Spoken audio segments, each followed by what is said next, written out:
An interview with Keely at a food show. All right, we got 1 minute.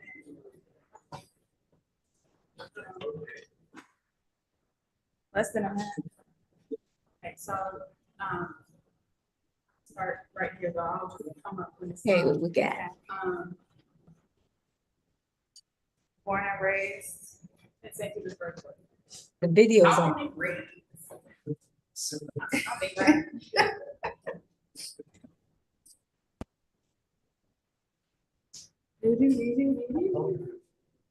Our video on.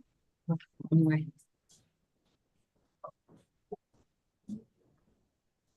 For who St. Pete, we're live.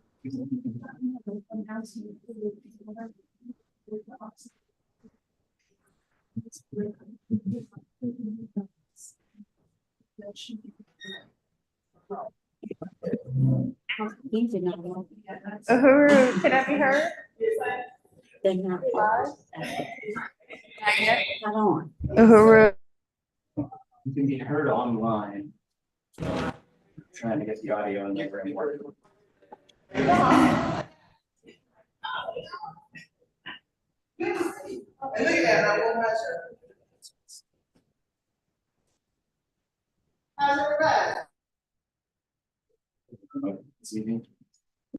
Is that it right there?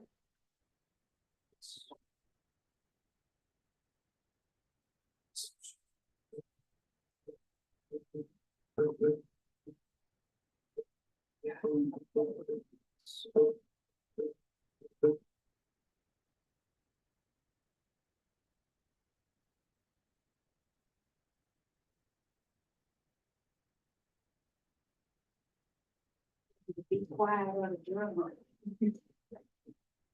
We will listen to them first.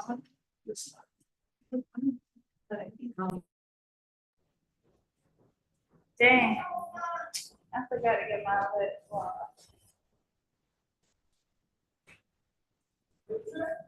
Mom, you got some lip gloss? I need it.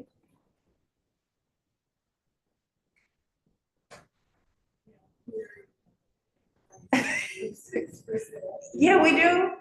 But you know, I need lip gloss. But you know, okay, all right, Uhuru, we live. Uhuru. Uhuru. Uhuru. Oh, you got that one? Uhuru, comrade.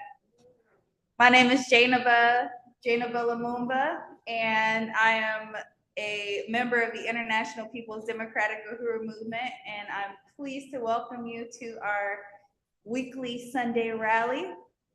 And I want to begin just by thanking everybody and welcoming everybody to the beautiful Aquaba Hall here in St. Pete, Florida. Our community rallies are held every Sunday beginning at 4 p.m. Eastern right here in St. Pete. And I want everyone here to make sure that you can get your pen and your pad. If you want to write on the program, I want to make sure everybody gets a program because we are going to have a question and answer session after the main presentation, our interview with City Council candidate and our very own Comrade Director Akile Anai Kenyon. And that's going to be scheduled after the main presentation. So if you're located in St. Louis, make sure that you approach the podium so that at the appropriate time so we can get your questions answered. Led by the African People's Socialist Party, the International People's Democratic Uhuru Movement is a mass organization founded in 1991 and is the leading organization in the struggle for peace, bread, and Black power in the 21st century. And you too can join this movement.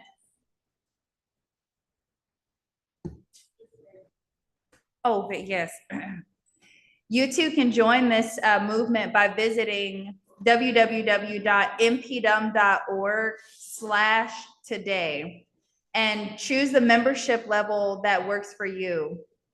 Today, we have a fundraising goal of $100, and your donations help bring discussions and influential films and conferences and interviews like this and more to the community. And I'm really calling on you to participate in this movement. The democratic rights that Black people fought for are under attack. Reparations, freedom of speech, and we need you to stand up for freedom. So join the International People's Democratic Uhuru Movement. Democratic rights are at the forefront of the discussions today.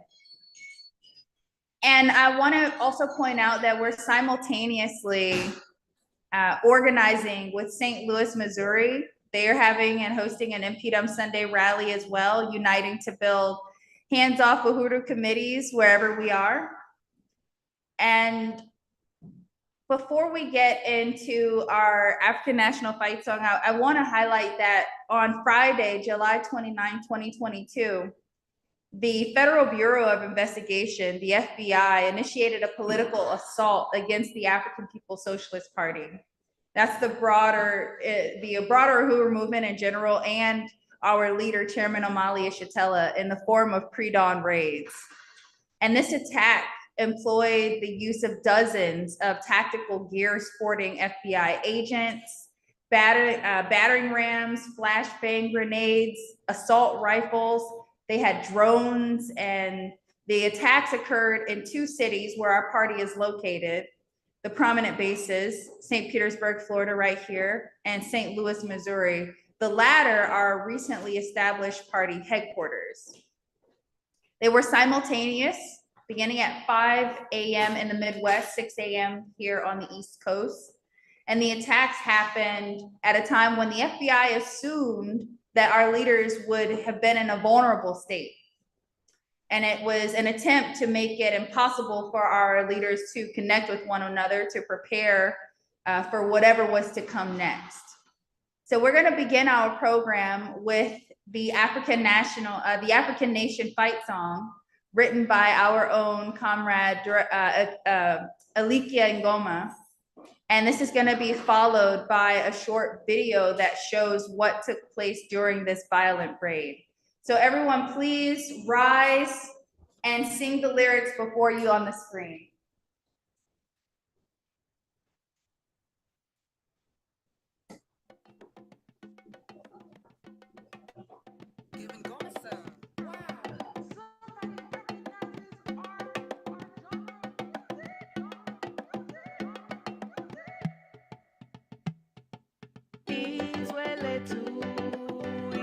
Africa, we are winning. Shout Uhuru for our freedom. We are winning. We'll dance and sing songs when revolution's won. We are winning. Africa's best daughters and sons.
That's what they are. Strong, yes, we are one.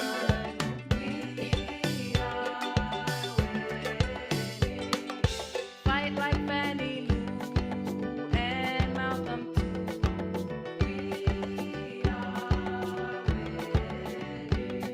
Remember our struggle, always be true. We are winning.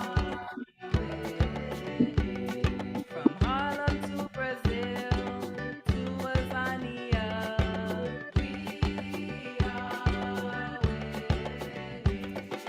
We fight and live for a free Africa. We are winning.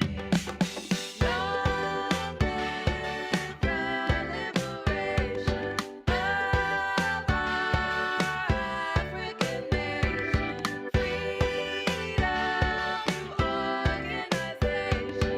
Socialist world, our creation. 1 billion strong, yes, we are one. We are winning. Patrice Lumumba's life won't be in vain. We are winning. Keep up the work in Marcus Garvey's name. We are winning. Independent and free is what we will be. We are winning. Africa will bask in our victory. We are winning. Long live the liberation of our African nation. Freedom through organization. Socialist world, our creation. 1 billion strong, yes, we are one. We are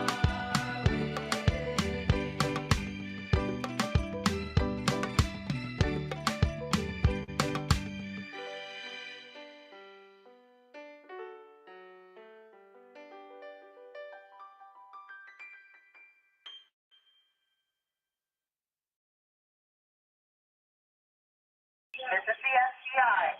You have a federal warrant for this address. Keep your hands up and follow orders. This is the FBI. We have a warrant for this. They handcuffed me and my wife out here. They wanted me to sit on the curb while they were carrying this out, something that I refused to do. They wanted my wife to sit on the curb out here, that she refused to do.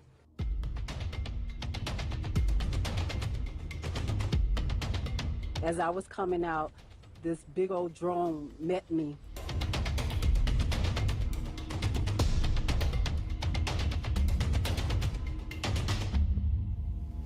The only revolutionary organization that's done something here on the ground practically for African people is the one that's come under attack.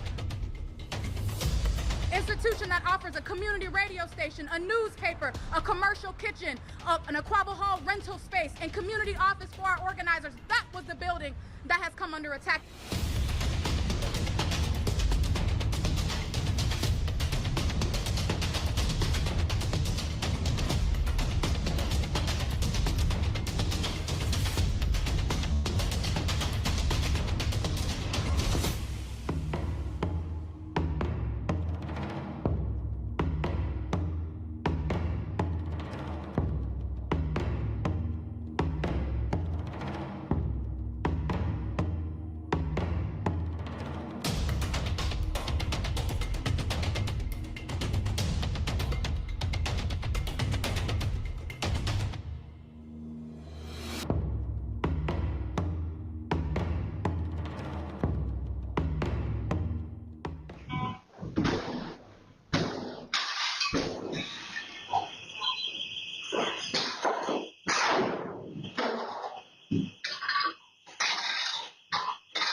Yeah, breach, what do you need?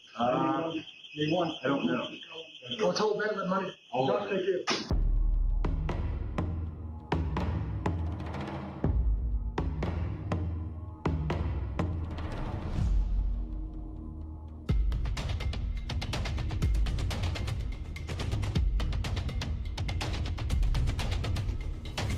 we will build a movement of white people that says hands off the Uhuru movement. They see in the African People's Socialist Party a vanguard for the struggle for the liberation of our people. They see that because not just what we do here in the United States, but because we had the temerity to do like Garvey, to do like Malcolm X, and take the struggle of black people around the world.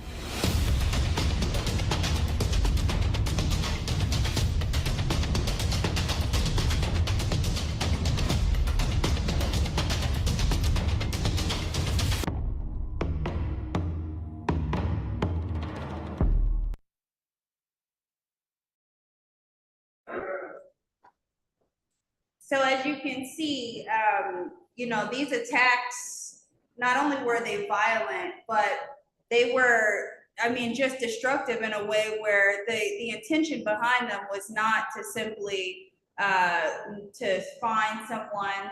They were there to destroy archives. They were there to disrupt our organizational capacity and to interrupt and intervene with what our projects are currently doing, because this totally negates the necessity for capitalism, allows for us to be economically independent and find a political alternative outside of the Republican or Democratic options that they want you to believe that you're stuck with. And our leader, our chairman, for over 60 years has been dedicating his life to African people, not just here at home, but abroad as well. As we say, that's a statement from Marcus Garvey. And we are continuing the legacy of Marcus Garvey through the work that we do here in the African People's Socialist Party. And they call him the last man standing because he survived the defeat of the Black Revolution of the 1960s. And I think it's interesting that another comrade was making the statement that it's hard for a lot of Africans to admit that it was a defeat, because what it implies was that there was a war going on. And it was not just a violent physical war, but an ideological war as well. And so that leads me to, we're having a wonderful interview. We've got this other seat here because I'm really excited to introduce our comrade director, Akile Anai, who was born right here in St. Petersburg, Florida.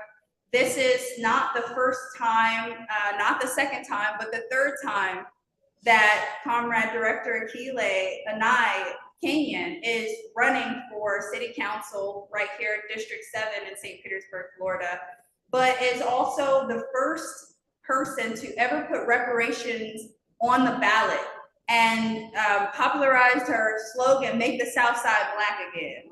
And it's such a brilliant political statement, such a brilliant strategy. And the website, voteakile.com, I encourage everyone to go to that website and to look at the platform and the statements that's being made, because it's historic, it's groundbreaking, and it's another reason to join the organization and to get involved in the work that we're doing right now.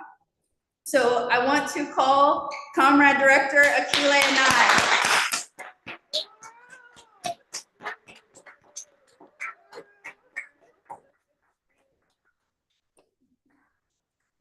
All right.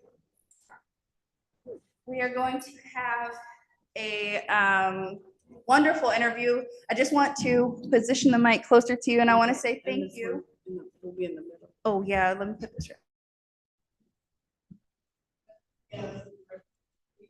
Yes, and our director, Keelan Knight, is also the director of media and communications for the African Socialist Party. So I want to thank you for being here. I'm very excited about it. I have some questions here that I think are going to help like everyone in terms of I have visited the website, voteakile.com, voteakile.com. And you were born right here and raised in St. Petersburg, Florida, and you're what we call a Uhuru baby. She's 20 now.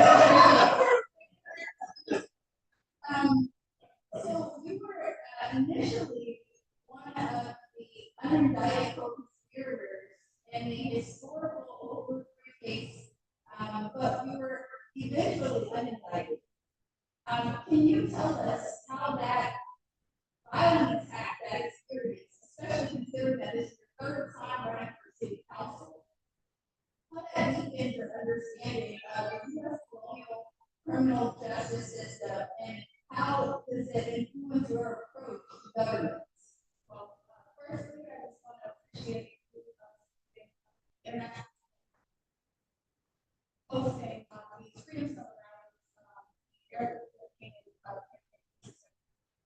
Probably a part of the freedom campaign that's mobilizing, our community and 311 people all over the world to, challenge the tactics of the AOP and, also to involve them in the political process of,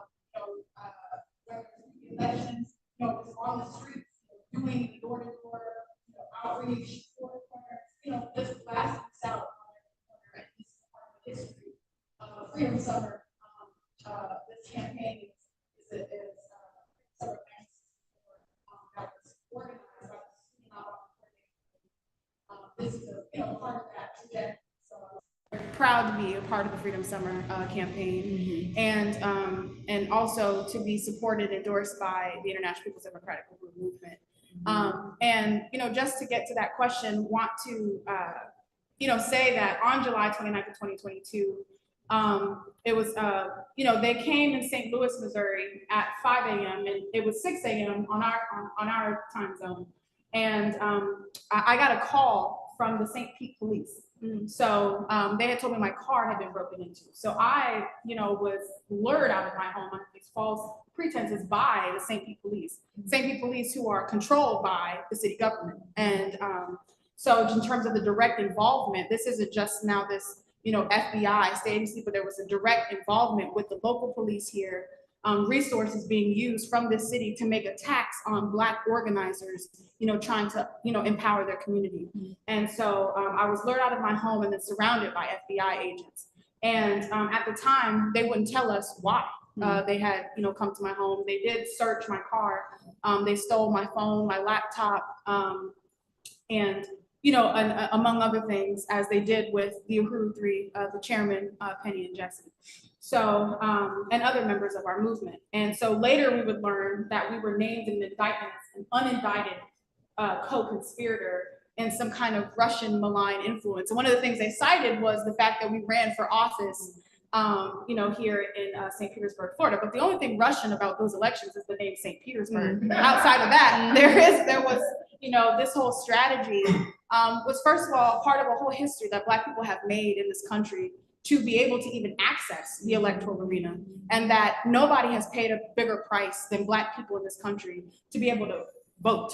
And so when we participated in the elections, it was because there was an assumption that the Voting Rights Act was still in place and that Black people have the right not only to vote, but participate in the elections and run on a platform that would allow us to speak to our own interests. And that's what we did in 2017 and 2019. We put reparations on the ballot. And, so that's the interference that they're talking about, because these elections normally happen, amongst, the rulers and the same land developers that are pushing our people out of our community and things like that. It's a secret election. People don't even know an election is happening most of the time, but we had a vibrant election process that involved masses of people into it. So that was part of what they were saying.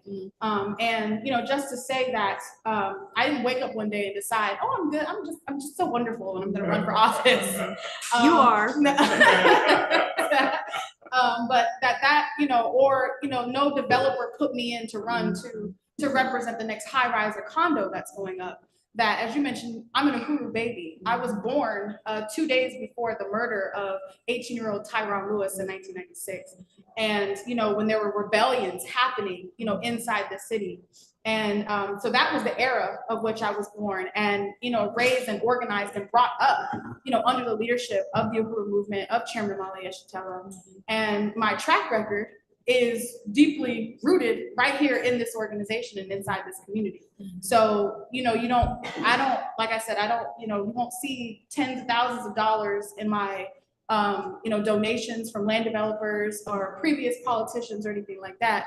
But that incredible work that we just saw in that video that was attacked by the US government, that's what I represent. And that's what we're bringing, you know, to city council.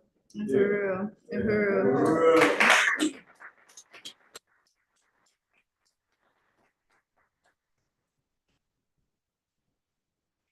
I want to ask you, I want to bring up the reparations question.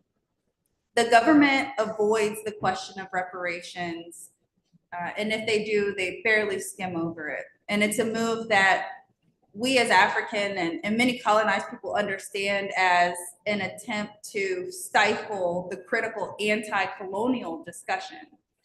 Why do you believe that this issue is being suppressed, for lack of a better word, and how do you plan to bring it back to the forefront of public policy?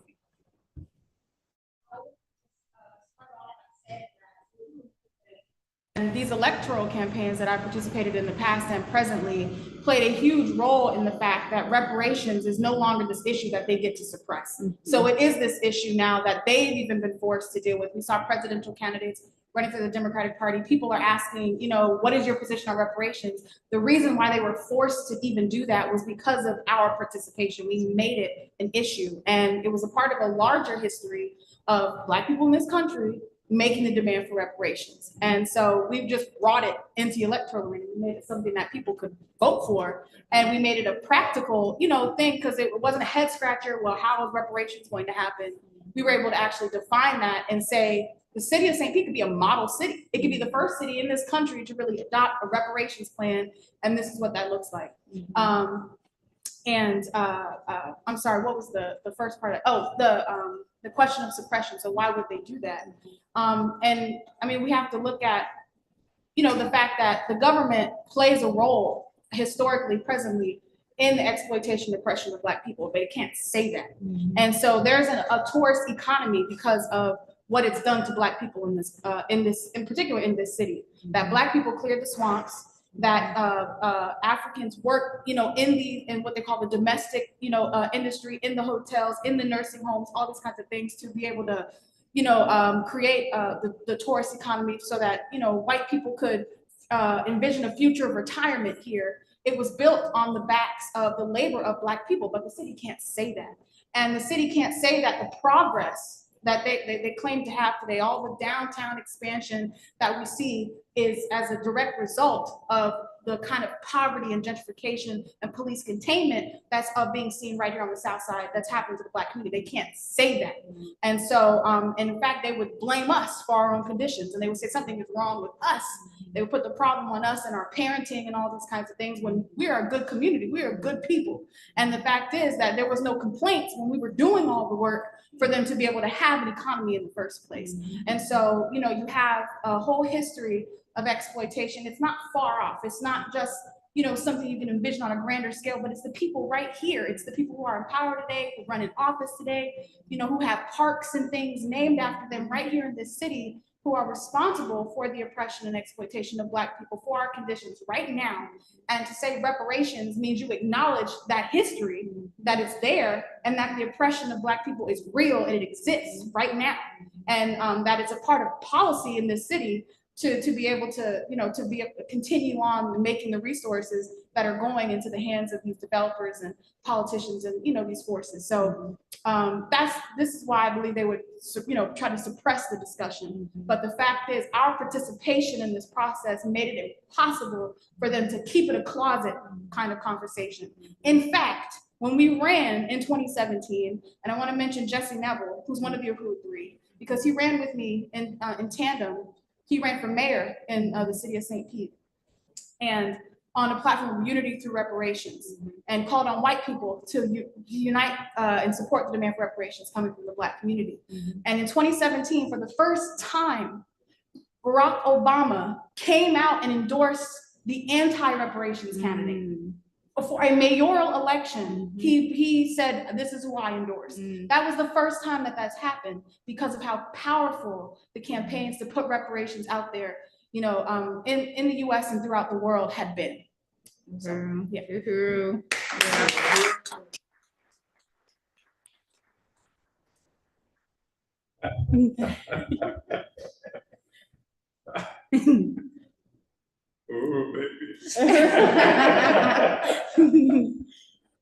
We talked about gentrification and the land developers.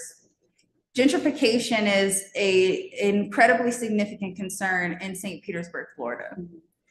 When reflecting on the presence of the Tropicana field, displacing long-standing African residents, Black residents, and eroding the Black community, please let the people know how you plan to combat gentrification and how that plan will empower the African community to resist. Yeah. Gentrification or population removal, Black people being pushed out, forcibly pushed out of the city, is something that is, is huge in St. Pete, and it's happening, it's a regular complaint that Africans are making throughout this country. And in various places that have been historically Black, you just see them transform overnight. And, as you mentioned, one of the campaign slogans, and I stand by the slogan today, even though our slogan right now is not one step backwards, but we still say make the South Side Black again. And, as a part of our position on halting gentrification. And we have, several, I could say like several different policies we would want to initiate. One is around the question of affordable housing, and making that genuinely affordable, and redefining even what that means, and refusing again to work with any big developers, who are coming in from out of town, trying to flip houses and or come get the next condo, raise that up, et cetera, and driving up the cost of living here. And I want to say that we're looking at a artificial pressure on the housing market is created. It's something that is being made. So it's not something that is just inevitable that has to happen, but it's something that's being created. And so, there are these things on the level of city council that we can push. Also, lobbying at the state level for like rent control and things like that. But I just think on a deeper level, really being a part of building this movement. And one of the things that we've also raised is the whole question of the Tropicana field dome. We call it the tomb, because of the destruction that occurred there. 86 acres of land that had 800 families, 100 Black-owned businesses that don't exist anymore. They say that progress has been made, but where are those 100 Black-owned businesses that do not exist today? And so they destroyed an economy and they destroyed a culture. Because, part of dispersing Black people throughout the city, you have a common culture, that's there that gets rooted, and all of that is dispersed. And so it's a part of a greater political assault, eliminating the economic and political power of the Black community. And, so we said what could happen with that land, what 86 acres of land be returned back to the Black community. That is the cornerstone of our reparations platform. That's what we say. Concrete reparations. You don't know how it's going to happen? I can tell you. 86 acres of land go back to the Black community for us to determine how that land will be used, building housing and a real economic development capacity right there. The same type of stuff you saw in that video, be able to have the kind of gardens, being able to have the kind of institutions that our community needs to be able to feed, clothe, and house ourselves, and to have power in our own hands. So, that's what we're pushing. And I just think that's really critical for our community, and in terms of reversing the effects of gentrification, because that's what we're looking at.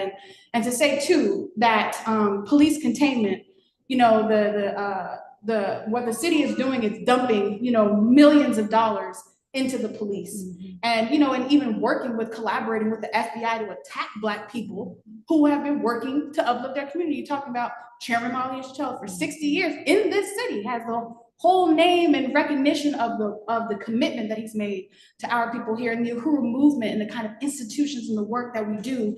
And you would have this city and this government pour millions of dollars into stifling those kind of efforts through funding more police, building a whole nother police station, further arming them, and because of the fact that they are continuously stealing, robbing from our community. So now you put our people in more desperate kind of conditions, and then put the police on our communities and blame us for those kinds of conditions. So I think those are important things to look at when we talk about gentrification. It's more than just the rent is rising, which it is too damn high, and calling up our grandmamas trying to buy their homes. It looks like that, but it also looks like the police being on every corner inside the Black community, just waiting to throw us in prison, or kill us, So just wanting to say that that's what gentrification looks like. It's a very violent kind of process. Yes. Yeah. Yes. Uhuru.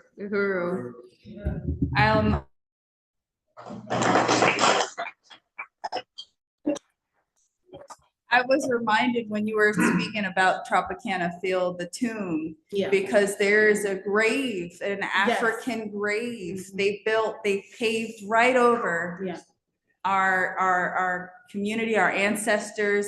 And it's such a violent, terrible thing to erase the history. You can't even go and mourn the death of your loved ones. And no one's paid a price for that. And no one's paid a price for that.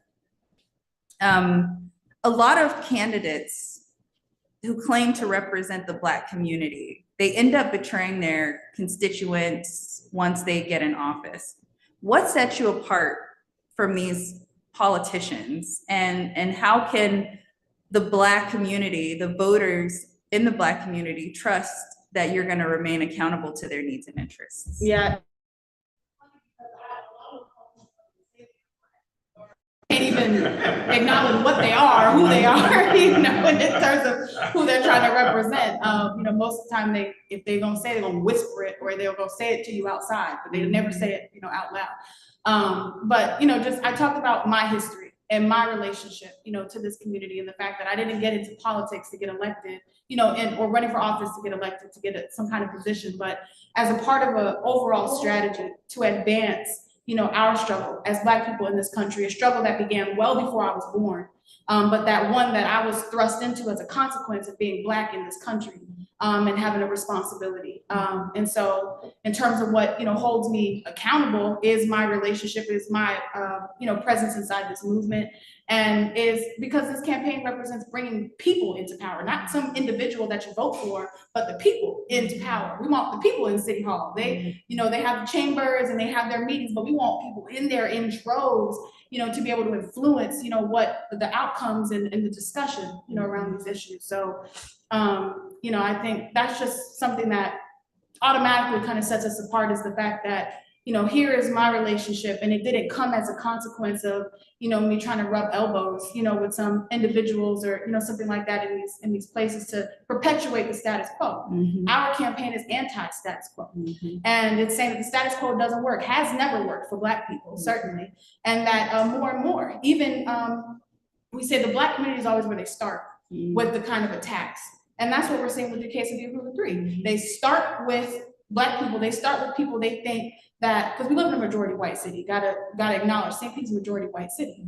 And so they start with our community with the expectation that the complicity will just come along with the white community. It'll be people that they disagree with. So the Uhuru movement, they assume that white people can't agree with what it is that the Uhuru movement has to say. So they will attack us and expect complicity, from the white population. But then what we see, so we get gentrified first, we get moved out, and then we see, white working people and even white middle class people. Now they're complaining about the rent's too damn high. They get pushed out of their store, their little small businesses and things like that, getting pushed out of the community to make way for these big businesses and things like that. And so we're saying that in order to stop the progression of that kind of attack, you have to unite with the Black community. And, so anyway, I kind of went off, I think, the rail there, but just to say that that's why we're part of Freedom Summer. That's why we're part of a whole campaign that's activating masses of people into the process, to put the people into power,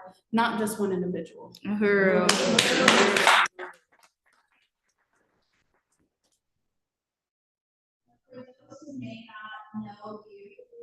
Consists of Chairman Amalia Shatella, Jesse Neville, and Penny Hess. The attacks on the Uhuru 3 are certainly politically motivated, like we have been discussing. How does this case reflect the broader patterns of government overreach? And what do you plan to do as a council member to ensure that political persecution does not continue in this city? Well, and I appreciate the point about because a huge thing that, you know, more and more people are expressing like concern around is the ability of the FBI and all these agencies listening to you, and just the kind of extreme surveillance and, you know, things like that, which we're opposed to. But when we look at the kind of persecution of the Uhuru 3 and recognize it as a political assault, there's nothing that we did, you know, and I say we because I'm the Uhuru 4. And so I say we because there's nothing that we did. Even by their own standards, their law, we did not violate any of their laws. What we did was we ran for office. What we did was we spoke. And we wrote articles using our own newspaper. And, you know, this is what we did. We're being attacked for speech. And I mentioned how, you know, this is, it's speech that they assume that people will disagree with or won't like, so that they'll join in the attacks against Uhuru 3 and against, you know, the Uhuru movement. And what we're saying is that if free speech is taken away from Chairman Omali Yeshitela, Penny Heston, Jesse Neville, that's the end of free speech, period. And that if they can make a conviction for running for office for saying reparations, what they've effectively done is repeal the Voting Rights Act, number one. And number two, it makes it impossible for any real honest person to run for office, you know, or for the people to have anything to vote for outside of, like, as you mentioned, so there's no alternative. We just got to get locked in, trapped into the Republicans and the Democrats, whoever they're thrusting forward at any given time. And so, you know, it's something that's part of why we're taking this into the electoral arena as well. And the only candidate to say drop the charges on Uhuru 3, because we recognize this as an overall assault on the democratic rights of the people, that free speech is not something they can take away. If they take it away from these 3 individuals, they've taken it away from all of us. And so we have a responsibility to fight for free speech. We have a responsibility to fight for the democratic space that Black people have fought and died for in this country. And there's universal suffrage because of what Black people have done. There's a Voting Rights Act because of what Black people have done, and that we cannot allow them to take us backwards. Kamala Harris stole that, by the way. We said not one step backwards. And that's what we're saying right now. They cannot drag us back into the past. And just in terms of what I would introduce when on council is the Dred Scott City of Refuge Sanctuary City Resolution that says, among other things, that the city of St. Pete cannot collaborate with the FBI or any other state agency to attack Black people for fighting for the empowerment of their community. Cannot do it. Would refuse to work with any kind of agency that comes in and tries to make these kind of assaults that they've made on the Uhuru 3. Uhuru.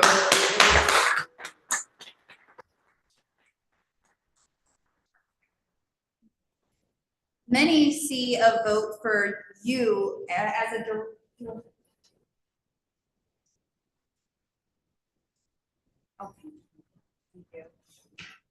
many see a vote for you as a direct repudiation of the attacks on the Uhuru 3 and the broader system of attacks on African people and what many might call racial injustice. How do you intend, you did explain, but I want you to elaborate further on how you intend to carry that mantle and transform the city council into a body that genuinely represents and fights for the African community. You mentioned the Dred Scott, but can you elaborate further? Yeah, it is direct. And it's an alternative.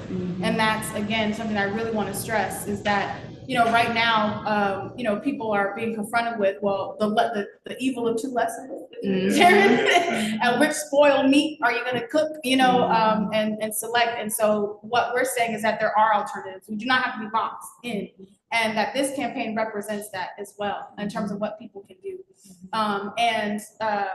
Just to say that, again, we're looking at a situation where we want to put the people in power in office, and, you know, not just any individual. And it's funny because this question, you know, I've heard this question in like debates and forums of how do you intend to work with, because you need other city council members to get things to pass. And so you're this lone individual out there. And so how do you intend on working with others, city council members in order to pass things? Well, first of all, we have to make it an absolute, you know, like necessity for these council people to move in the direction that we're, you know, saying. and to make them weird. You know, why don't you support reparations to Black people? Why don't you support drop the charges against the Root 3? Why don't you support free speech? And, you know, part of how you do that is to, you know, build a mass movement in support of these demands. That's, you know, we're taking the electoral space, but that's out there, you know, out all the time on the ground, and, you know, putting this kind of pressure, you know, on them. So it's a job that, you know, we're taking into city council, but again, being a part of a people's movement that really puts the pressure. That's how it happens. We make them the weird ones for being opposed to these demands, and, you know, this plan that only makes sense. You know, that they say they believe in progress and justice and all this kind of stuff. This is the plan that makes sense. And so, you know, we have to make them the odd ones. Uhuru. There are some strange individuals. Yeah, wasn't there a history where one of the candidates that was in a debate with Jesse Neville, who said to go back to Africa? Yes, that was one of the viral moments of 2017. Oh, wow, just exposing the true vicious nature of these candidates and those who are who are effectively leading this city. So, and his free speech rights weren't attacked. He was allowed to say that. He was allowed to say that. But they want to attack the free speech of the Uhuru 3. Right. They want to attack unity through reparations. That's right. So you've answered just about every question that I have. I want to give you an opportunity in our final moments to make a statement to the people. Again, I'm encouraging everyone to go to voteakile.com and to read further into the platform.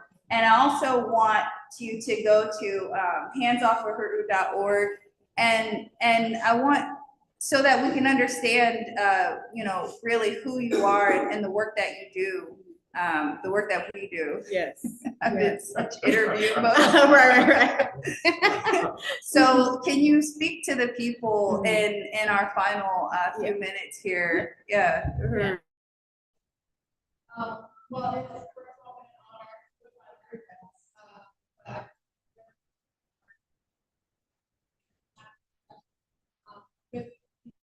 honor room, and I want to acknowledge and salute my leadership, Chairman Amalia Shatella, and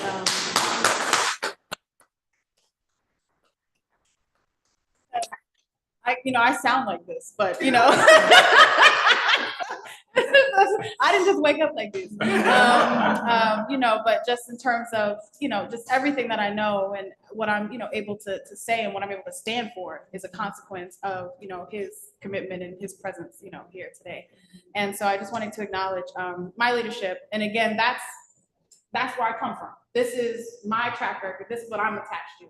And that's what this campaign represents. And so the election is on August 20th, this coming Tuesday. If you're in District 7, you would be able to vote. You'll see my name. It'll say Eritha Canyon. It won't say Akile. That's my name. But you'll see Eritha Canyon on the ballot. And also, unless you've mailed in your ballot or you have a mail-in ballot, things like that, you have to get them in, you know, by Tuesday. That's when again, Tuesday, August 20th, are the elections. So we have, you know, the rest of today and tomorrow, you know, to make it past the primary. And the primary, so we have 2 elections here in the city, which is also something that's on my platform in terms of trying to rob Black people of democratic rights. Because what they do here, it's a nonpartisan election. Normally there's a primary and general election when you're voting between like Republicans and Democrats, but that's not the case here. What they do instead is they have 2 elections, a primary where only people in that district, there are 7 districts, or is it 8 districts, where only those people in the district get to vote. And then what happens is that there's a general election in November. So the top 2 elected in the district now go to the general election to be voted on in November. The reason why this is problematic mainly is because there is only 1 Black district remaining. And that's a consequence, because it used to be at least 3. Yeah. And that was a consequence of gentrification, gerrymandering, rigging the election. So now there's only 1 majority Black district, which is District 7. Right. And so what happens is, so Black people, have this guise that we get to vote for the representation for District 7. But what really happens is that those top 2 candidates then go into this runoff general election that gets opened up to the majority white city. If you only make up 21% of the overall population inside the city of St. Petersburg, the white community gets to vote on who gets to represent Black people. That's effectively what gets to happen, come this election and, in the previous election. So that's also part of our platform. We say end the anti-democratic rigged electoral process and create one genuine single member district election where only the people in that district get to vote on who represents them. And that puts power in the hands of Black people. So anyway, District 7, you vote on August 20th. And we're going to be doing, have to get this reminder from my campaign manager, wants me to announce that we're doing 4 corners with the campaign banner right there, big old bright orange banner over there. Tomorrow, beginning at 4 p.m. at 16th Street South and 18th Avenue, as well as on 34th Street and 18th Avenue. And then 4 corners will be happening also on 5th Avenue South and 34th Street South at 5:15 p.m. So if you can join us for 4 corners outreach, sign waving, anything like that on tomorrow and Tuesday, and even helping people get to the polls, or if you need a ride to the polls, please sign up, over at this front table here. We want to make sure that, everyone is accounted for and participating in these last couple of days. But again, we're part of the Freedom Summer Project. So we're here until victory is won with the Uhuru 3 trial.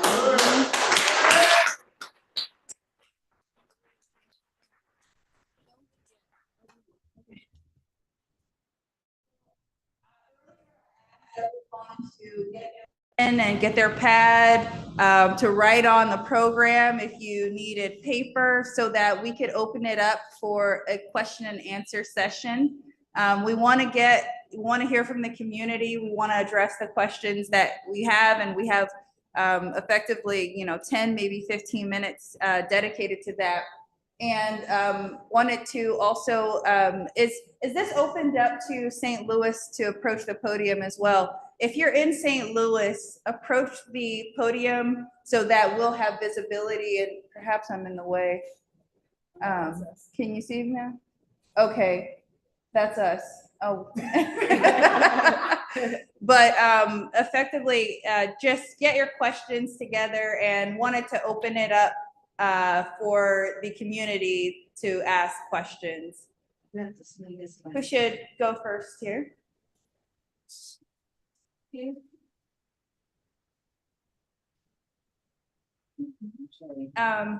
Questions? Comrade Kenya, was your hand up? Questions?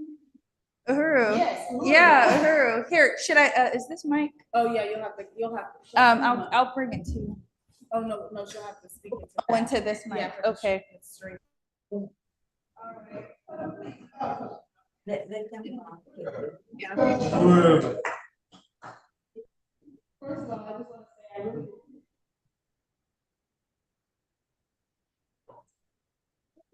I just really appreciate you laying out this, and I think just in terms of laying out what really sets you apart.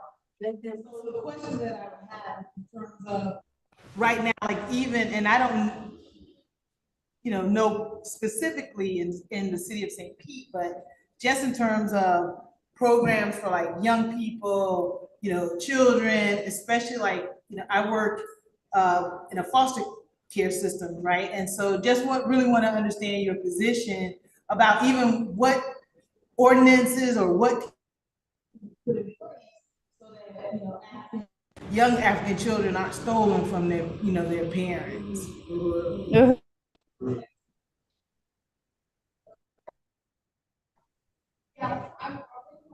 By saying that as overall as a community, that economic development is critical, and putting resources, an infusion of resources right here into our community. When we talk about like thinking of 86 acres of land transformed into a vibrant Black community, reversing the effects of gentrification, and then parents have the ability to be freed up, childcare and all these kinds of things developed, but also different type of recreation and things like that for our children. Also, those things get opened up, and that the thing that robs our people of that is poverty and oppression.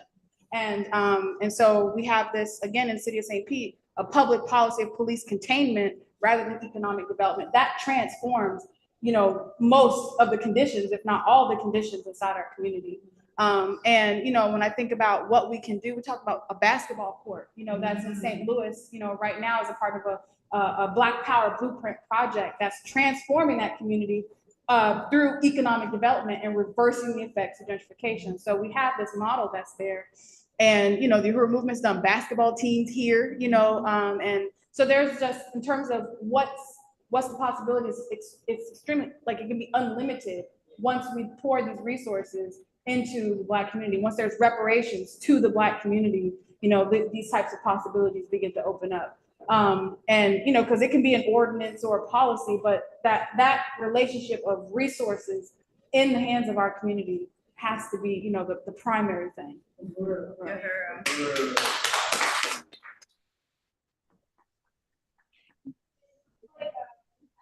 Uhuru.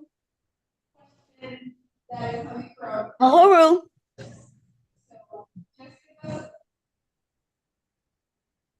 Okay. Uhuru, Madam Director Kile, let me first commend Okay, yeah. let me commend you for running for office again. Can you tell me how important is it, in your opinion, that we run candidates throughout America, educating them on reparations? How important do you think that is?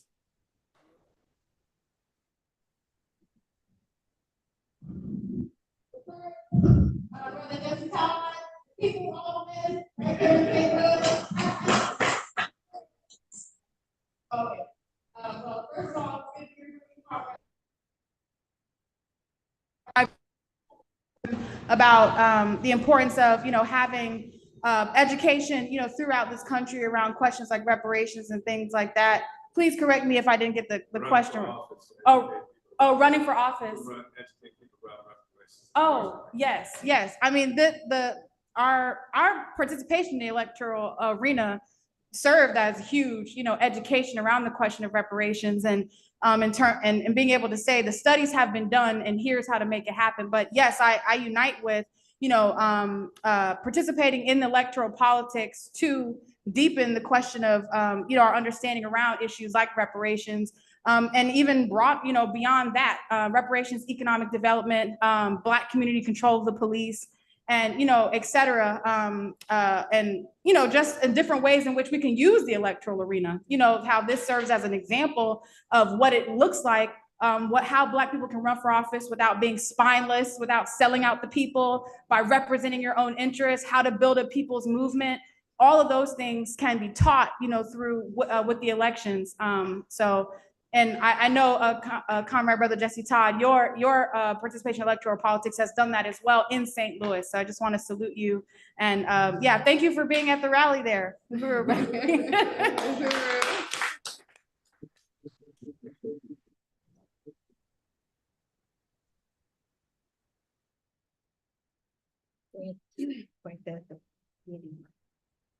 Uhuru. Oh, right.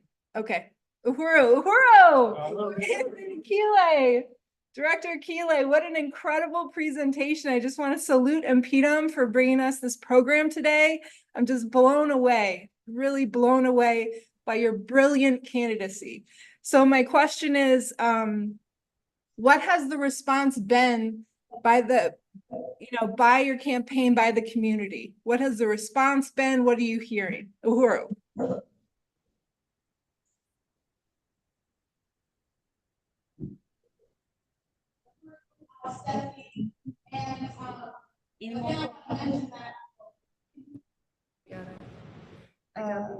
Okay.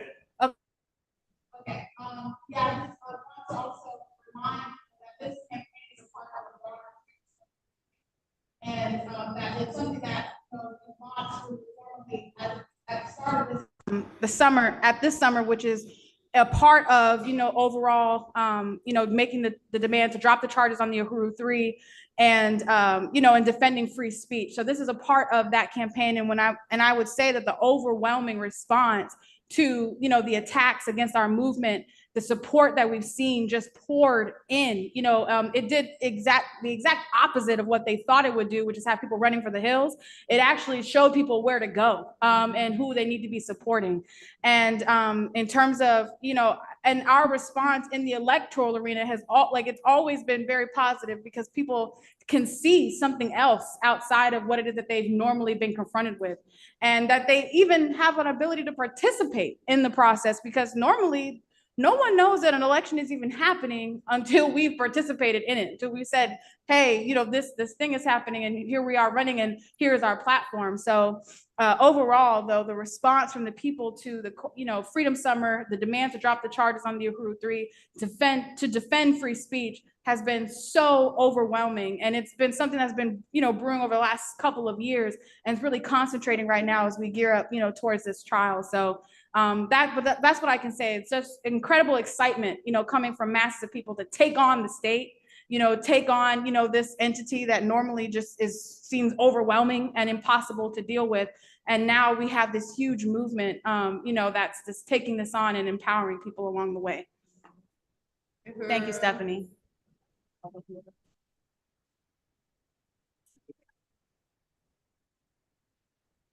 Is there another question? I don't want to take the microphone. Uhuru, comrades. Uhuru. First of all, I want to say, Comrade Akile, you look beautiful. You look beautiful. And when you get fired up, Comrade, talking about your run for the office to writing and bring in people to the Uhuru movement and what our causes are, you really get fired up. And I am so proud to know you. What I want to ask you is the difference between this run and the other run. What is the significant difference other than you have your feet on the ground and they know who you are and they know you're not playing? Uhuru. Uhuru, that reminds me of when the reporters in 2019, they had said something about, you know, she just comes off as a angry Black woman. And I was like, I am angry. I'm mad as hell. But thank you, Comrade Fofeet, and I appreciate you. And I would say that the situation in the world is different, and certainly inside this country is really significant. There's a lot of turmoil, a lot of crisis, you know, among you know, the ruling class, and in particular, what we see that manifestation like the Republican and the Democratic Party, just all this chaos that's surrounding it. But what's centered to that is this attack that's been made on the Uhuru 3, and the fact that they are making this such a like barely concealed, not concealed attack, you know, on the right of the people to exercise something as basic as free speech. The First Amendment, you know, in this country, their own democratic principle that they put forward, that they say they believe in, is being challenged. They are being challenged to uphold what they say that they believe in. And I think that's a huge fundamental difference too, because we weren't facing indictments and trials in 2019. I guess we were under investigation, we didn't know, but we weren't facing a trial. And so I think that is, you know, that's a significant difference, but not one that affects us adversely. I think it, you know, just in terms of what we've been able to do to expose this through the electoral front, but through all of the work that we've been doing around, you know, this case and this campaign for, you know, the 2 years since the attacks on our movement, you know, we've just seen the growth, and we've seen people ready for and hungry, you know, for something totally different, again, ready to challenge this system and just to expose, you know, just a whole history of attacks that's been made, especially on Black people in this country. This is not the first time. And this is not the first time that, I mean, Black people standing in lines trying to register to vote, getting hit with water hoses and dogs stuck on them and church bombings and things like that. Now they're just sending flashbang grenades and putting people on trial. You know, this is what, you know, we're seeing. So it's not a new thing, but it's certainly the situation inside this country is different. And I think that's what really makes our run right now, you know, being an unindicted co-conspirator for running for office and then saying, I'm gonna run for office again.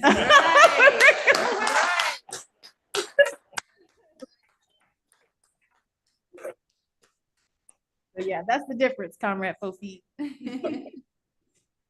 I don't have any other questions from Aquaba Hall, St. Louis. Bro. Do we have any other questions from, we have time for one more here in St. Pete. Yeah. Yes, you may.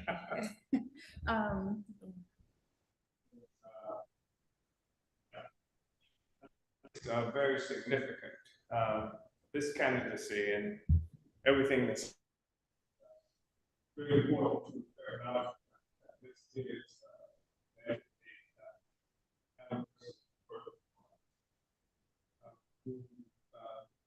was the most incredible leader, not only people like to recognize significant leaders, but people also most of they describe God on an abstract way that doesn't recognize God was anti-Christian, and at the same time, God was the most important people.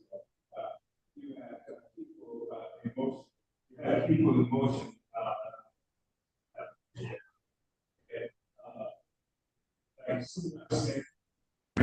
Who is considered the father of the Chinese. You had people in motion was trying to make revolution in Mexico. You had revolutionary activity of press people all around the world. Many of them had Vietnamese. Ho Chi Minh was attendant of the meetings that was held in New York City, by the Marcus Garvey movement. So I think it's really important to recognize that. And you would look at some of the FBI reports. You're talking about progress, right? What they did was to, for the first Black FBI agent they hired was because they needed somebody Black to infiltrate Marcus Garvey's organization. So just like you have a Kamala Harris, or you had like an Obama, you say, look how much progress we made because now somebody African is responsible for overseeing our oppression. They did that with the FBI.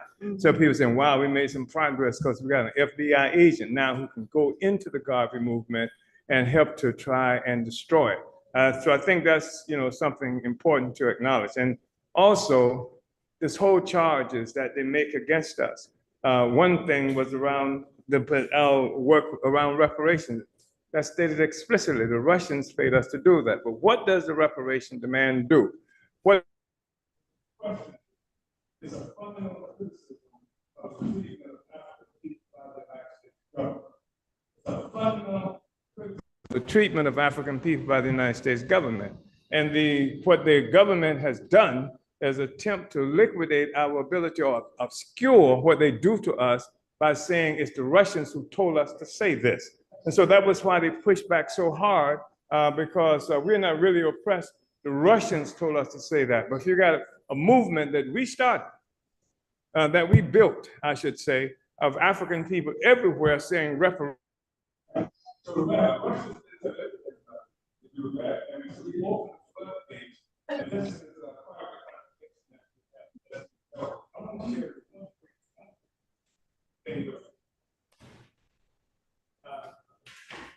I would suggest that everybody who can should get this book called Race First by Tony Martin. It's a story of Marcus Garvey and his significance. Marcus Garvey had the temerity to get some steamship lines for Black people. We never had steam. This is after having been enslaved. Garvey created steamship lines and things like that, which was fundamental, right? Economic development. And just like we've created these institutions, economic development. That's what Comrade Akile was talking about when you saw her on that video. And there was a petition sent to the President of the United States, Calvin Coolidge at that time, to free Marcus Garvey from prison where they had locked him up. And this is a statement this is what the Attorney General of the United States at that time sent to Coolidge, the president. It says, the situation presented in the Garvey case is most unusual, notwithstanding the fact that the prosecution was designed for the protection of colored people whom it was charged Garvey had been defrauding by means of exaggerated and incorrect statements circulated through the mail speech. None of these people apparently believe that they have been defrauded, manifestly retain their entire confidence in Garvey, and instead of the prosecution and imprisonment of the applicant being an example of warning against the violation of law, it really stands and is regarded by them as a class as an act of oppression of the race in their efforts in the direction of race progress and of discrimination against Garvey as a Negro. This is by no means a healthy condition of affairs.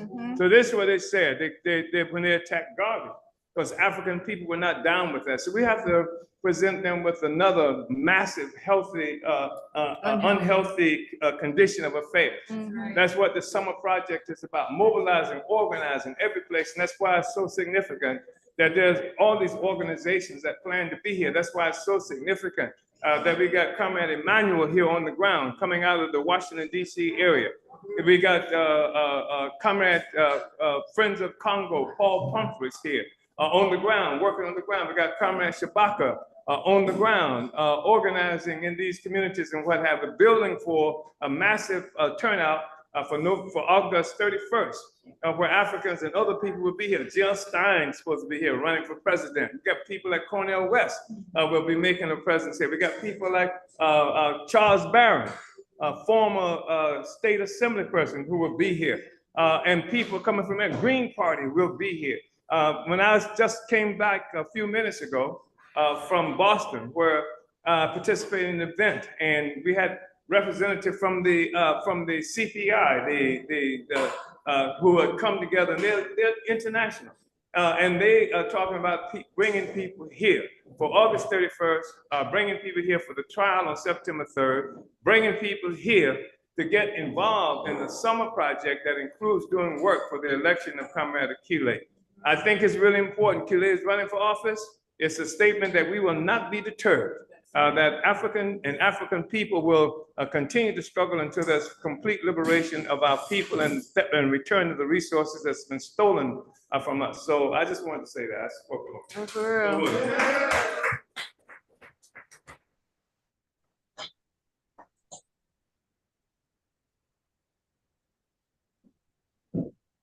I really want to salute you for being here with us for this incredible interview and allowing the people to really get to know you and get to know the party better through this campaign. And also want to salute everyone who came up and asked a question. And we're going to, St. Louis will be breaking off at this point. And we also have some incredible pictures.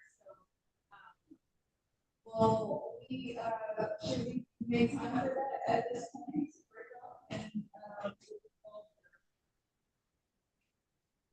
Oh, okay. All right, thanks. We're going to do the culture. And then we'll go first split.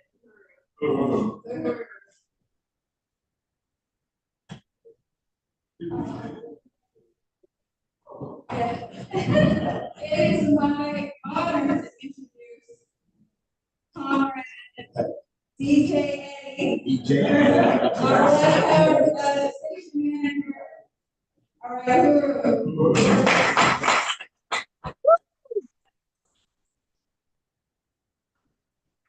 Uhuru! Uhuru, comrades! I want to thank you for joining us here for this exciting moment in the Uhuru movement family, because Comrade Akile is amazing. Are we gonna do there? And she said she was the culture. Uhuru, go ahead. Go ahead, Fofi. Okay, comrades, I just want to thank everybody again because I'm just excited, like I was in St. Pete, you know? Now is the time that we do donations and membership. Everybody that is not an Impedum member or a member of the Uhuru movement, raise your hands. All right. So we would like to extend to the young people that are not members to become members. And with Impedum, you can become a member with as much as $10 for 1 year. That's a special Impedum has going on. Or you can do $5 for Desi Woods. That's for an incarcerated member or family member. That's for a year. The Musa Abantu level, which is $10 annually for students or people that are unemployed. And like I said, we have a basic membership right now for $10 a month. I mean, $10 a year. That is just for this month. Usually it's $25, but they're doing a special and you can become a member for $10. Okay? We appreciate you. And what we want you to do is to stand up for free speech. And you can go online to go to join Impedum today, impedum.org/today. All right. Let's move on. Okay, this is how you can become a member. But first of all, we're doing our goal. Today, comrades, our goal is $100. And I'm going to start it off with $20 donation. How many can I get to meet me at $20? Okay, if you got $100, I can step down. All right. Okay, $10. How many $10? 1, 2, 3, 4. Okay, that's 40. All we got is 40 more to go. $5. All right. So 40, 15 to go. You online, you can go to Cash App Impedum/Impedum, or you can go to impedum.org/donate. We need $15, comrade, and then I can sit down and get out your way.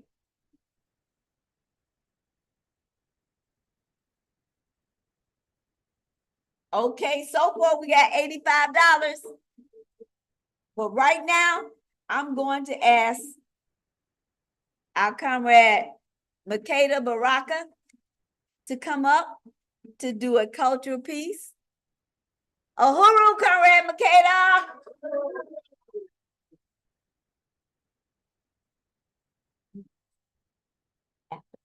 After. Uhuru. All right, all we need is $10, comrades. We're working on it.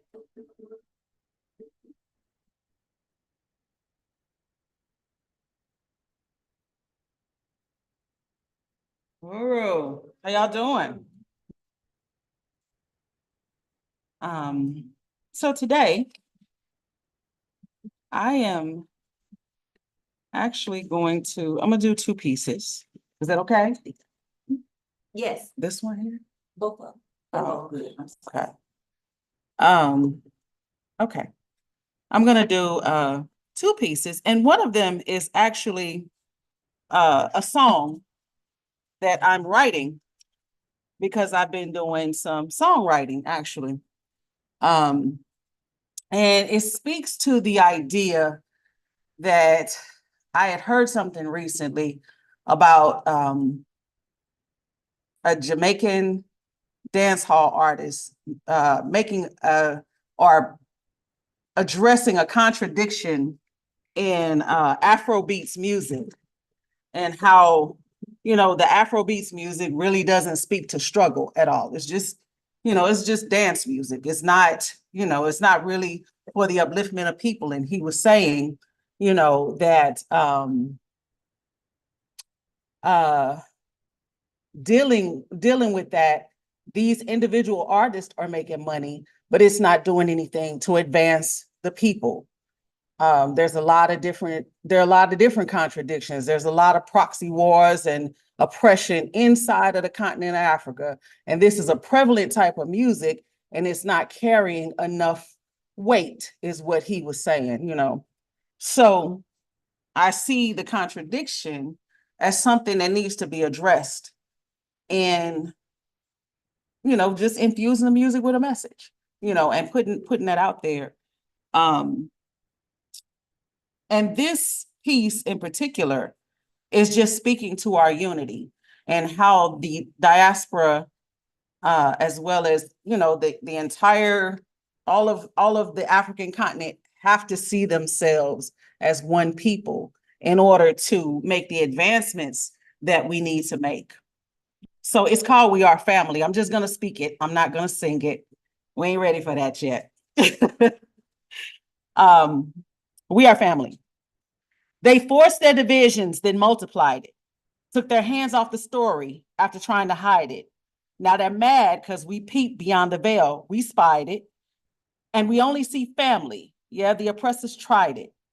We're coming together, live in love together, struggle together so we can win forever. All kinds of weather for good and for better, we're birds of a feather. We say we are family. They disperse and abuse our people all over the world. Every man, woman, child, boys, and the girls. Young to the old, it matters not. When the empire needs blood, they swear it's ours they got. But we're coming together, live in love together, struggle together so we can win forever. All kinds of weather for good and for better. We're birds of a feather. We say we are family. But we're waking up now slowly but surely. Those bonds on our lives have now matured, see. Our vision is clear and our path is straight. The mending time is now. We can't hesitate. We got to stay coming together, live in love together, struggle together so we can win forever. All kinds of weather for good and for better. We're birds of a feather. We say we are family. We have been separated for so long. It's our time now. Listen to the words of this song. We can't go wrong because they're true. And we're coming together, live in love together, struggle together so we can win forever. All kinds of weather for good and for better. We're birds of a feather. Let's sing. We are family. So that's it. That's that piece. I'm gonna turn this into a song. It's gonna be a song before it's over. But I was thinking about that in terms of, like, I know people who are, well, my nephew who is in Ghana, he's, starting his own record label and all of that. And he's like, I need you to write for me. I need you to, infuse the music with a message. So I'm more than happy to use those words and apply that so that we can come to a consciousness just collectively, because if we won't hear it, we will at least dance to it. And it's sometimes that makes it more digestible, more palatable, more easily, it makes it easier to resonate with people, just putting it to something that they'll attach to. So the next piece that I'm doing is called Can't Wait on Jesus No More. Now, I've done this before, and I've done this at different places, and it incensed the sensitivities of people. I hope it don't do so here, but I don't know that we have space to really worry about it. Soon I will be done with the troubles of the world. Troubles of this world. Troubles of this mean old world. Soon I will be done with the troubles of the world. I'm gonna fight until we've won. Oh, yes. Yes. Because we can't afford to wait on Jesus no more. Time to lift your bowed head, look your enemy square in the eye, and drag him surprised to the thrashing floor. Not another day can be spent on knees bent waiting while earthly powers exert their evil doings over perfectly able people. Restorable, unitable, invincible people who have only succumbed to the figure lingering in our minds, the self-righteous one pointing a finger at our will to survive as if that's an immoral course of action. A zombie deity has blinded us by hope and drunken with faith that something will come and do what he keeps us from, saving ourselves. As Black and brown bodies are targeted globally for utter extinction, we can't wait on Jesus no more.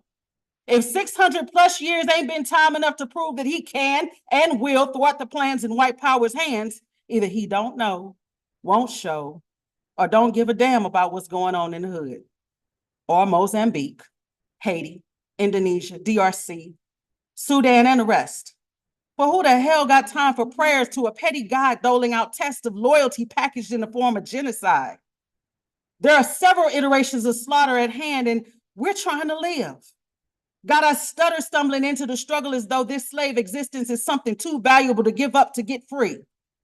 Soon and very I will be done, not for death, but because of the life I'm determined my grandchildren's great-grandchildren's grandchildren will enjoy.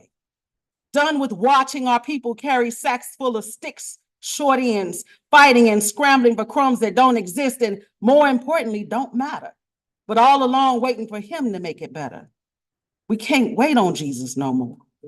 Our backs have been bent beyond breaking, our knees bloodied while we scuff them, faking like faith holds the scientific capability of making mountains move, setting every generation coming behind us up for a heaven our enemies ain't concerned with. So what's our believing supposed to prove? Harriet believed but waited not. And legend be told would drop you quick for interrupting the freedom train with talks about what Massa gonna do or some old Jesus-ish. Nah, we can't wait on Jesus no more. Jesus has performed but 2 miracles to my understanding, which we can attest. Number 1, emerging from the imaginings of wicked ass man. Number 2, keeping us believing without proof that he'd moved to our salvation and that he exists. And I, for one, am tired. Tired of being told to turn the other cheek. Tired of being ministered to by folks who know better than to practice what they preach. Tired of the guilt trip about the benevolence of some unseen savior who died for me while I look around and witness those who fabricated that fable benefiting from the ravages of white power that I can see. Can't afford to wait on Jesus no more. Because ain't no salvation worth having gonna come knocking on our door. Been around too long and observed too much to deserve the benefit of the doubt. If this is the ultimate friend, a friendship where they never show up is one I can live without. But listen, I'm not one to impose my thoughts and come off as a hater, but truth be told, we need to fight now. And like Sophia said, worry about heaven later.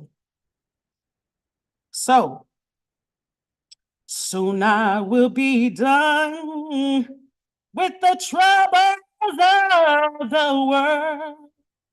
We're gonna fight until we've won. Uhuru.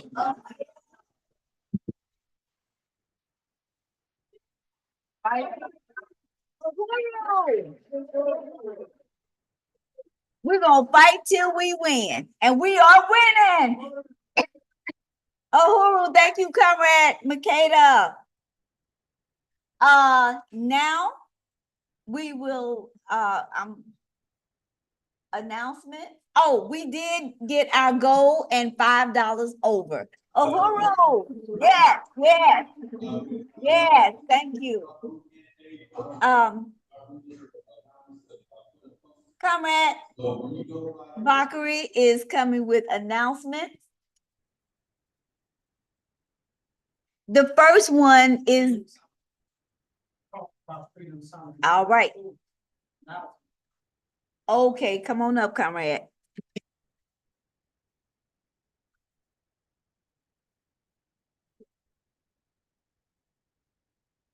Rural comrades, you know, I am so inspired today. Has anybody ever been in love? Raise your hand. Seriously, don't be shameful. If you've ever been in love, raise your hand. You know, I gotta confess to this love affair. It's been going on for almost 40 years now. And I love the Uhuru movement. I love these meetings. I love this Sister Drummond, what Jesse Todd had to say. Sister Carol coming here every week, 4 feet up here on stage, getting on her platform, you know what I'm saying? And Solidarity Forces, who've been around much longer than my 40 years, makes me feel like a little kid. You know, this movement is like no other movement. And what I just heard this comrade sing and the thing, it really makes me feel very emotional, but it's real in terms of what we're trying to do. We're trying to change the world. The chairman laid out the history. Chairman has given background of why we have this summer project. 60 years later, 2024, you know, we're not going to be talking what Fannie Lou Hamer said, we're sick and tired of being sick and tired. We want our resources back as African people. We want everything from the rooter to the tutor. And I just really appreciate this organization, the Uhuru Movement, the African People's Socialist Party. It brings us to the precipice of winning freedom, of being independent.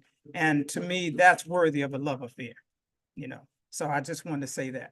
But I'm here really to speak on the fact that right now, the work we're doing here in St. Louis is part and parcel of Freedom Summer. We are having a large contingent of people right here from St. Louis who will be leaving out this week. Some are already down there. We're going to have a lot of forces going down there. We have people throughout the region heading down there. And we have work on the ground right now for that transition. There's outreach happening. There's postering going on here in the city. There's leafleting going on. I hope that people will take posters with them, post at the store in your neighborhood, post at the window where you live at, where people in your community can peep it, in your car, or whatever the case might be. We want people to participate in that way. We will be calling on people. We're going to be going out postering on next Saturday. So if people have a few hours to want to go out and post it next Saturday, nobody to collect names, but if you can just put that on the note on where you signed in earlier, it'd be very helpful. We've been doing the work here in St. Louis, not only at the Sunday meeting, but posting up around the city, leafleting been going out. So I just want to really appreciate comrades who've been doing and a part of that work. And I know I'm preaching to the choir because most of the people in here who participated in that in some way. And I think it's very important because the work we do on the ground, connecting with the people, is fundamentally important. Right now, we're trying to mobilize hundreds of people to come into St. Pete August 31st for the rally and for the trial a few days later on September 3rd. And right now, we have over 140, got about 154 endorsing organizations. And I've been around the movement for a while. I don't know if anybody in this room has participated in any Uhuru movement action where we've gotten 150 organizations to endorse. I mean, think about it. I know Kitty and Maureen and Allie, comrades who've been in this movement for a long time. Can you say that we've been in action where we got 150 organizations endorsing it? So we are in a new place, as Akile just said. We are in a new place. And the chairman talks about all the time, we are the Garveyites of the 21st century. We are located in Africa. We are located in Europe, the Caribbean. We're located right here in the belly of the beast. And African people will be free. So when we talk about Freedom Summer, you got to come there to make it real, because this is going to be the trial of the century. So we want people here in St. Louis to participate in the work, take a leaflet, take a poster, buy a t-shirt, come out and do the work. Call a friend that you know down in Florida, tell them, hey, come on down to Florida. Anybody who's been driving distance, I think Florida is still a peninsula. People can get on a boat and come around the Horn and go to St. Pete. People can get on the bus. We need to get to Tampa and St. Pete by any way we can, but we need to get there. So hopefully we can win people to make that trip. Again, we got work here happening every day. And the other work that's happening here in St. Pete, which is also in St. Louis, I get them Saint cities mixed up. We're in St. Louis, not St. Pete. I'll be in St. Pete next week, and I'll probably be saying St. Louis when I get down there. So the reality is right now, we have one of the economic institutions that we're inside of right now, Aquaba Hall. It's probably the first institution we had here in St. Louis. And we have several more. We have the basketball court down the street. We have the little Jico Uhuru Bakery and Cafe that's going to be built out hopefully at the end of this year, but looking more like next year. And our plan was to have that bakery cafe open by now. But we've run into the same thing that we've been talking about, the neo-colonialists, about the system trying to keep economic development, independent economic development of African people off the agenda. And we're going to fight them tooth and nail. Uhuru Bakery and Cafe is at 3719 West Florissant, just down the street. We've been doing door-to-door work in this city to try to move people to support the opening of that bakery cafe. And we want to bring it here to North St. Louis because, as everybody knows, it's a food desert right here. If you want any quality food, you got to drive out of North City and go to South City or South County to go really get really good food here. So we want to basically violate the quarantine on the Black community and bring decent food here. So with that said, we're going to be having this Thursday morning a zoning department hearing. It's a conditional use permit hearing. We've actually been going door to door here in the College Hill community, right down the street.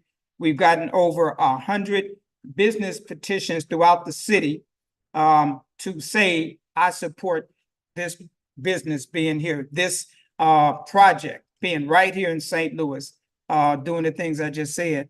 We've gotten over 200 petitions. And the majority of those petitions were signed right here in this very community where the kitchen's going to be. Of the over 200 of those petitions, at least 127 or so were people who we went door to door to door. People to say, yeah, I want some good food here.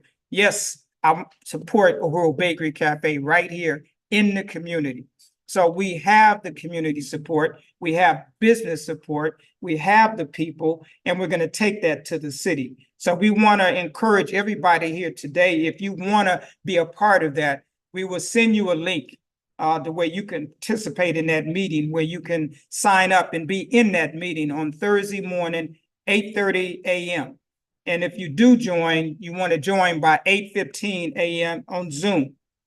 And we will give you the instructions. And mainly, you're just going to be there to support. You don't have to speak. We have certain people that we got picked out to be speaking on that day. So we really want to, and I know there are some people in this room who already have committed to that. So if you haven't, I know Jesse said that he plans on doing it, so we hope to have Jesse there. And we want to get that information to Sister Carol if she doesn't have it, or Sister Andrea, Andrea, so she can have it as well. So, and it's really important because it's the power of the people. And this permit is basically allowing us to build out from the kitchen. And we got a campaign going on right here now, Freedom Summer, and we're going to be victorious in that. And we got to have a place for people to celebrate when they come back to go get some good food here on the north side. We don't want to have to drive across town to celebrate this victory. So let's celebrate it in style, y'all. Can participate. Let's get out and do this outreach. Let's do the people's work and bring the people to the Uhuru movement so that we can spread this love affair all throughout the African world. Uhuru. And if you didn't have your spear, get your burning spear newspaper. Uhuru. Uhuru. I can't wait until I can bring some of my comrades, some of my co-workers to the Uhuru Jico kitchen for lunch, or we can call and make orders and I come down and pick them up. I can't wait. I can't wait. Okay, comrades. Announcement. Yes, ma'am. I want to speak in behalf of Jesus, a man that I acknowledge, and I want to quote him. He says, I did not come to send peace on the earth, no, whether a sword. The greatest love for me is to lay down your life for people. Fear not them which kill the body, but are not able to kill the soul, but rather fear him which is able to kill both soul and body in hell. For the life here is a season out of a lifetime. He that loses his life for my sake shall find it. Whosoever deny me before man, I will also deny it before my Father which is in heaven.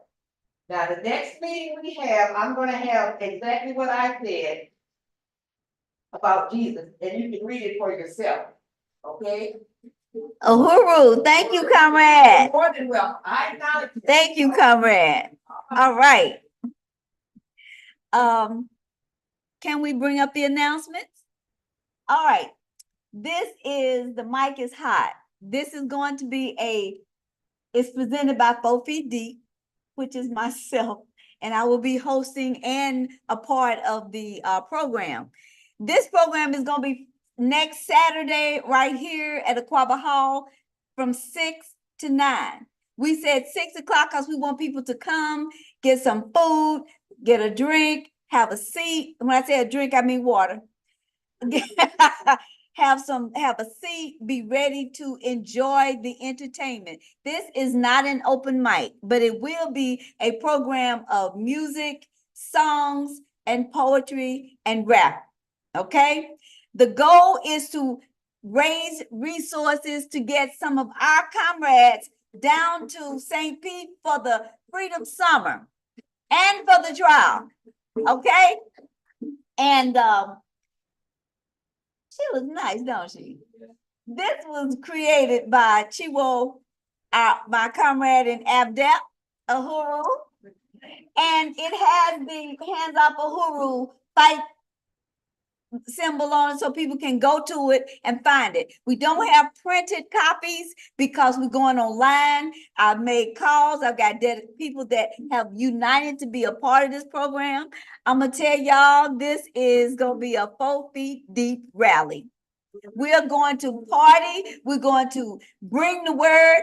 And we have some of our comrades I'm asking to come up and speak about more in depth of what we're here for on that day. And we just want to get our comrades down there. We want to assist those that need assistance in whatever way we can, but it depends on how much resources we get to spread around. And there will be an online viewing area for people to donate. And we want them to donate at impedum.org/donate or at the Cash App at Impedum. All the resources will be going to people traveling and housing, but we're gonna have a good time. See, the mic is really on fire, but we're gonna say this mic is hot, okay? Uhuru, if you have any questions, you can see me. 4 Feet, Uhuru. Announcements? Bakri? Now you tell me. Okay. All out, not one step backwards, march and rally. Hands off. Chairman Omali Yeshitela dropped the charges of the Uhuru 3, August the 31st, 2024 at 11 a.m. We want you to get out there. This is what we're trying to send people, okay, to the rally, march and rally at St. Pete, okay? If you want any information, just see one of us. You want to come up now? Thank you. Put me on. Give me my. Oh, I got a little comfortable back there in the back of the room. But just to continue with the trial date is again September 3rd, 2024 in Tampa. We want to put the state on trial. And it's going to be held at the Tampa Division Courthouse, 801 North Florida Avenue in Tampa. And Tampa is just right across the bay from St. Petersburg, Florida. And all we got to do is go across the bridge and raise a little hell and put the state on trial. So we're asking people to come down and participate with that. And of course, we just had this wonderful event here yesterday And the next one is going to be on Saturday, September 14th. It was a great day yesterday. We had people from WashU here. We had other volunteers. I know that I was in and out of yesterday's garden day, but it was a great Gary Brooks day yesterday. A lot of work got accomplished there yesterday.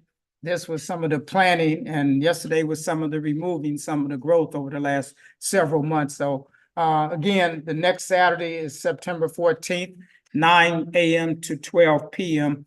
And hopefully people can participate in the next Gary Brooks Black Power Garden Workday.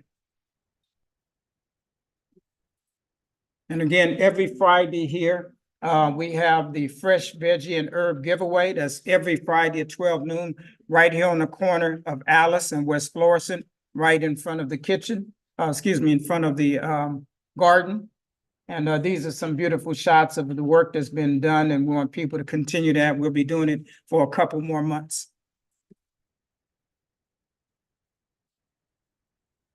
And of course, to be redundant, how you can build the rallies is get your neighbors, your co-workers, your friends, rattle a few doors in your neighborhood, go borrow a cup of sugar, and make sure you got a spear with you or a hands-off leaflet or whatever it takes.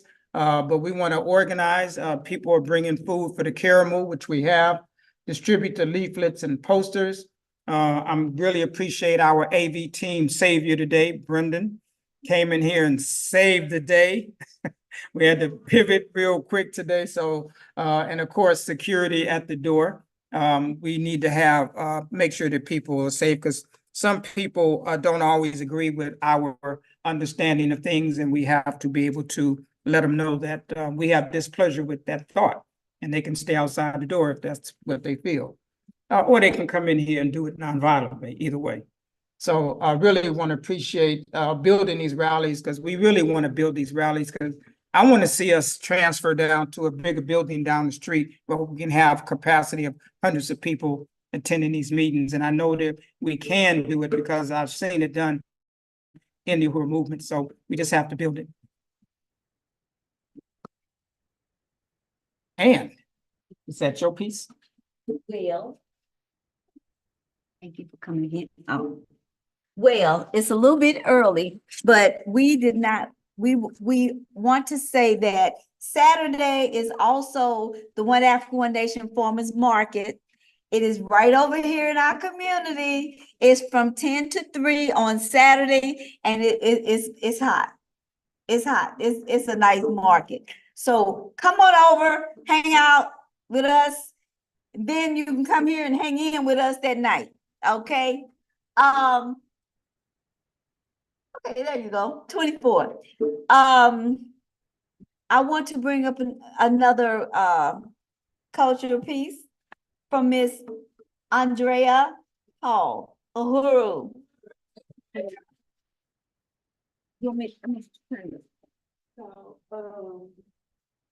So since we don't have any music, I'm just gonna freestyle something, just kind of.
Uhuru.